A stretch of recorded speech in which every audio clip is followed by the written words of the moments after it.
നമസ്കാരം. വാളയാർ കേസിൽ യഥാർത്ഥ കുറ്റവാളി ആരാണെന്ന് ആ നാട്ടിൽ ചോദിച്ചാൽ ആരും പറഞ്ഞു തരുമെന്ന് മുഖ്യമന്ത്രി പിണറായി വിജയൻ. ആ കുറ്റവാളികളെ മഹത്വവൽക്കരിക്കാനാണ് ചിലർ ശ്രമിച്ചത്. അവരെ സ്ഥാനാർത്ഥിയാകുന്ന നിലയുണ്ടായി. ഇപ്പോൾ മറ്റൊരു കണ്ടെത്തൽ വന്നപ്പോൾ മാധ്യമങ്ങൾ പൂർണ്ണ നിശബ്ദരായെന്നും മുഖ്യമന്ത്രി കുറ്റപ്പെടുത്തി. കോഴിക്കോട്ടെ ദേശാഭിമാനി ആസ്ഥാന മന്ദിരം ഉദ്ഘാടനം ചെയ്ത് സംസാരിക്കുകയായിരുന്നു മുഖ്യമന്ത്രി. കഴിഞ്ഞ ദിവസം എറണാകുളത്തെ CBI കോടതി 3 സമർപ്പിച്ച കുറ്റപത്രത്തിൽ ദുരൂഹ സാഹചര്യത്തിൽ പെൺകുട്ടികളുടെ മാതാപിതാക്കളെ കൂടി പ്രതി ചേർത്തിരുന്നു. ഇവർക്ക് സമൻസ് അയക്കൽ ഉൾപ്പെടെയുള്ളവയ്ക്കായി നടപടികൾ തുടരുകയാണ്.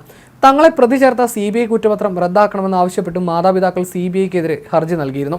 കുറ്റപത്രം റദ്ദാക്കി പുതിയ അന്വേഷണം നടത്തണമെന്നതാണ് ഹർജിയിലെ ആവശ്യം. CBI അന്വേഷണത്തിൽ സുതാര്യതയില്ല, നടപടി ആസൂത്രിതമാണ്, CBI അധികാര ദുർവിനിയോഗം നടത്തി, മക്കളുടെ മരണം ആത്മഹത്യയല്ല കൊലപാതകമാണെന്ന് സംശയിക്കുന്നതായി മാതാപിതാക്കൾ പറയുന്നു. അതിനിടെയാണ് മുഖ്യമന്ത്രി തന്നെ കുടുംബത്തിനെതിരെ നിലപാട് പ്രഖ്യാപിക്കുന്നത്. സ്ഥാനാർത്ഥി എന്ന പരാമർശത്തിലൂടെ ആരാണ് പ്രതിയെന്നും പറഞ്ഞു വെക്കുകയാണ് പിണറായി. ഇതോടെ CBI കണ്ടെത്തലിനൊപ്പമാണ് സർക്കാരുമെന്ന് വ്യക്തമാവുകയാണ്. മാധ്യമ സ്ഥാപനങ്ങളിലും മാധ്യമ പ്രവർത്തനത്തിലും കോർപ്പറേറ്റ് വൽക്കരണം നടക്കുന്ന കാലഘട്ടത്തിൽ ദേശാഭിമാനി ഒരുപാട് ഉത്തരവാദിത്തങ്ങൾ ഏറ്റെടുക്കണമെന്ന് മുഖ്യമന്ത്രി അതേ ചടങ്ങിൽ പറഞ്ഞു. നാടിന്റെയും ജനങ്ങളുടെയും താല്പര്യങ്ങൾ മുൻനിർത്തിക്കൊണ്ട് ദേശാഭിമാനി എല്ലാ കാലത്തും പ്രവർത്തിച്ചിട്ടുണ്ട്. അതിന്റെ ഭാഗമായി വിലങ്ങുകളും ഉണ്ടായെങ്കിലും അതെല്ലാം തട്ടിത്തെറിപ്പിച്ചുകൊണ്ട് തന്നെയാണ് ദേശാഭിമാനി വിട്ടുവീഴ്ചയില്ലാതെ അതിന്റെ ശബ്ദം എല്ലാ ഘട്ടത്തിലും ഉയർത്തിയിട്ടുള്ളത്. കല്ലച്ച് സംവിധാനത്തിൽ നിന്ന് ആധുനിക സാങ്കേതിക വിദ്യയുടെ അച്ചടി സംവിധാനത്തിലേക്ക് വളർന്നിരിക്കുകയാണ് ദേശാഭിമാനി. 1 നിന്ന് 10 എഡിഷനിലേക്കായി ദേശാഭിമാനി വളർന്നിരിക്കുകയാണ്. ഇന്ന് ഓൺലൈൻ വാർത്താ പ്രസിദ്ധീകരണത്തിലേക്കും ദേശാഭിമാനി വളർന്നുകൊണ്ടിരിക്കുന്നു. പ്രിന്റ് മീഡിയയിൽ നിന്നും ഈ പേപ്പറിലേക്കും 10,000-കണക്കിന് കോപ്പികളിൽ നിന്ന് ലക്ഷക്കണക്കിന് കോപ്പികളിലേക്കും ദേശാഭിമാനി വളർന്നിരിക്കുന്നു. മാറുന്ന കാലത്ത് വലിയ തോതിൽ ദേശാഭിമാനിയുടെ പ്രസക്തി വർദ്ധിക്കുകയാണ്.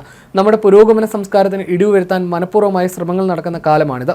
നിർഭാഗ്യവശാൽ പല മാധ്യമങ്ങളും എഴുത്തുകാരും അത്തരം ശ്രമങ്ങളുടെ ഭാഗമാവുകയാണ്. പുരോഗമനം എന്നത് നിരന്തരം നവീകരിക്കുകയും അങ്ങനെ കാലത്തെയും സമൂഹത്തെയും മുന്നോട്ട് കൊണ്ടുപോകുന്ന പ്രക്രിയയാണ്. ആ രീതിയിൽ സ്വയം നവീകരിക്കുന്നതിനും മുന്നേറുന്നതിനുമാകട്ടെ ശരിയായ വിവരങ്ങളും വസ്തുതകളും ഒക്കെ വേണ്ടതായിട്ട്.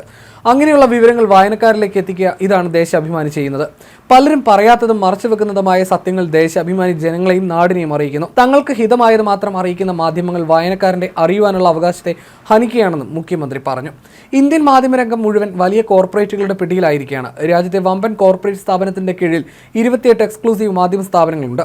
നിഷ്പക്ഷമെന്ന് കരുതി പോകുന്ന NDTV വരെ കോർപ്പറേറ്റ് പിടിയിൽ ഒതുങ്ങിയിരിക്കുകയാണ്. ഇങ്ങനെ ഒരു കാലഘട്ടത്തിൽ ദേശാഭിമാനി ഒരുപാട് ഉത്തരവാദിത്തങ്ങൾ ഏറ്റെടുക്കണമെന്നും മുഖ്യമന്ത്രി പറഞ്ഞു.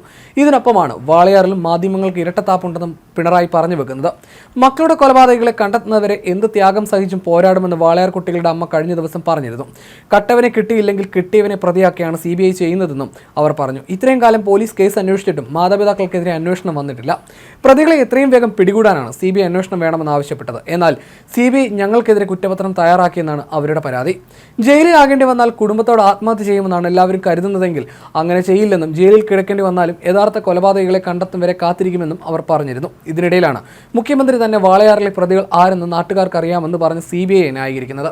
2017 ജനുവരി 13 വാളയാർ പെൺകുട്ടികളിൽ മൂത്ത സഹോദരിയെയും മാർച്ച് 4 ഇളയ സഹോദരിയും തൂങ്ങി മരിച്ച നിലയിൽ കണ്ടെത്തുന്നത്.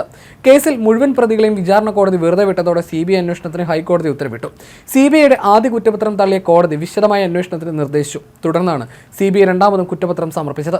കുട്ടികളുടെ മരണം കൊലപാതകത്തിലേക്ക് വിരൽ ചൂണ്ടുന്നതാണെന്ന് ഫോറൻസിക് റിപ്പോർട്ടിലുണ്ട്.